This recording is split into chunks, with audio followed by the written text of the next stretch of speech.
It's the king of the hybrids, and it finally looks cool. The Prius has been the de facto hybrid since it hit the road in Japan back in 1997. Since that time, it's been purchased by drivers over 6 million times. And until now, well, I've found it to be utterly hideous looking car. But the new Prius Prime, it looks better. That's a compliment, right? To be honest, no matter how much I thought the previous versions of the Prius looked like potatoes with wheels, the car itself has been paving the way for, well, just about every hybrid you see on the road.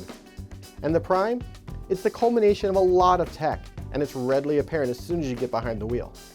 For starters, for a mid-sized car, the Prime is smooth. It glides down the road unlike a lot of cars in this range. And the steering is outstanding. It's tight, natural, and like the ride, feels like something Toyota stole from its Lexus line of luxury vehicles. A lot of that buttery road feeling behind the wheel has to do with the car's EV-only range. Toyota has added an additional 10 miles to the 8.8 kilowatt-hour battery. It now has the potential to hit 25 miles in EV mode. Now, during my test, I averaged about 22 miles in mixed driving in the city and on the highway. And if your commute is less than that, there's a good chance you're not going to be spending a lot of time at the gas station. This is a plug-in hybrid, which means you can charge it at any level 2 charger, but you can also charge it at home. The 120-volt outlet in your garage will charge this car in about 5 hours and 50 minutes. That means it'll charge it while you're sleeping. Why would you even go to the gas station? So it drives great. It looks so much better than its predecessor. It's got a solid EV-only range. It has a hybrid MPGe of 133 miles, and it will stay on the road for 640 miles before you need to hit the gas station. So what's not to like? Well, turns out there's exactly 11.6 inches not to like. While the rest of the car feels like it's a result of 2 decades of on-the-road research, the infotainment system reminds me of a bad multimedia kiosk. It's just bad. And even worse, it doesn't support Android Auto or CarPlay, so you're stuck with it. The navigation UI is confusing, and the voice controls follow a very rigid script. Navigate to 410 Townsend, San Francisco, California. Find ports and ferries in a city. Please say the city and the state.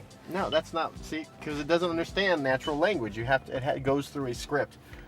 I kind of wish someone at Toyota knew about the advances in natural language voice recognition and updated the system. It just feels out of place in the Prime. Meanwhile, the instrument cluster, which annoyingly is in the middle of the dash and at times guilty of sharing far too much information, is easy to navigate and at home in the car. The rest of the interior is as impressive. The seats are comfortable, the trunk is spacious, and with the rear seats folded down, I learned it's large enough to transport a 5-foot-long DJ cabinet and a bunch of vinyl crates. You get all of this plus an impressive suite of standard safety features, including a pre-collision system with pedestrian detection, lane departure alert with steering assist, adaptive cruise control, a brake assist with auto stopping. I mean, you get all of that, and it starts at $27,100 before federal tax credits. The Prius Prime is nearly everything you'd expect from a company that's been ruling the hybrid market for the past 2 decades. Sure, the infotainment system is a bit of a disappointment, and for the life of me, I cannot figure out how to turn off the backup beeping alarm. But once you're going straight, it's a delight to drive. And thanks to an impressive 640-mile range, you'll probably need a pee break before the car needs to pull over for gas.